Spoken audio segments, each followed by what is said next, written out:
एक, गुस्सा या नफरत की स्थिति में। गुस्से में अक्सर हम ऐसे शब्द कह जाते हैं जो दूसरों को चुभ जाते हैं। जब हम गुस्से में होते हैं तो हमें अपने शब्दों पर काबू रखना मुश्किल होता है।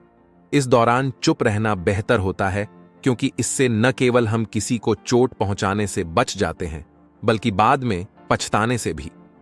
ठंडे दिमाग से बात करना हमेशा बेहतर होता है। 2, सुनवाई कम देने वाले माहौल में।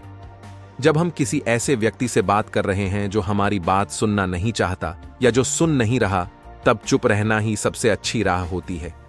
बहस या झगड़ा करने से बेहतर है कि हम चुप रहें और समय का इंतजार करें जब दूसरा व्यक्ति सुनने के लिए तैयार हो। जब सच कहना दुखदायक हो सकता है, सच कहना जरूरी है, लेकिन कभी कभी सच्चाई किसी व्यक्ति को दुख पहुंचा सकती है।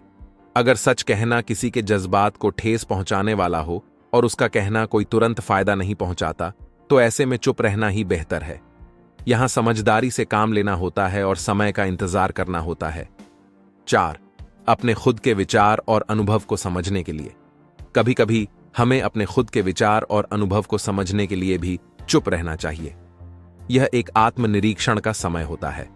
जब हम चुप रहते हैं तो हम अपने आप से जुड़ पाते हैं और अपने मन के अंदर की सच्चाई को समझ पाते हैं। मेडिटेशन और आत्मचिंतन के लिए यह जरूरी होता है।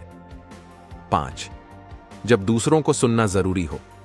अक्सर हम बस बोलते ही रहते हैं, बिना दूसरों को सुनने की कोशिश किए। किसी भी रिश्ते को मजबूत बनाने के लिए सुनने की कला भी आनी चाहिए। जब दूसरा व्यक्ति अपनी बात कह रहा हो, तब हमें चुप रहकर उसे पूरी तरह सुनना चाहिए। यह संवाद को बेहतर बनाता है और दूसरों के प्रति हमारी संवेदनशीलता को भी दर्शाता है।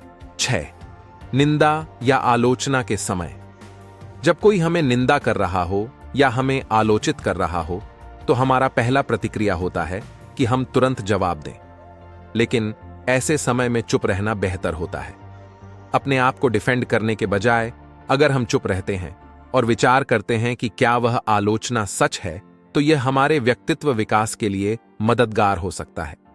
7, समस्या का हल खोजने के लिए। किसी भी समस्या का हल तुरंत नहीं मिलता। कभी कभी चुप रहकर सोचना जरूरी होता है। जब हम शांत होते हैं तो हमारी सोच समयिक और स्पष्ट होती है।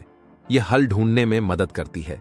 अक्सर बिना सोचे समझे जवाब देने से समस्या और बढ़ जाती है। 8, गलतफहमी के दौरान। जब दो लोगों के बीच गलतफहमी हो जाती है तो तुरंत बोलने से बात और बिगड़ सकती है। ऐसे समय में चुप रहना और सब कुछ शांत हो जाने देना बेहतर होता है। बाद में ठंडे दिमाग से इस गलतफहमी को दूर किया जा सकता है। 9, जब आपका बोलना किसी को खतरा पहुंचा सकता है। कुछ स्थितियां ऐसी होती हैं जहां बोलना खतरनाक हो सकता है, जैसे किसी हिंसक स्थिति में।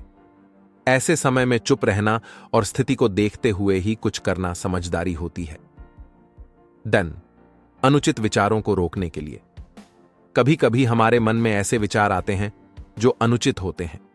ऐसे विचारों को बोलने से पहले हमें सोचना चाहिए।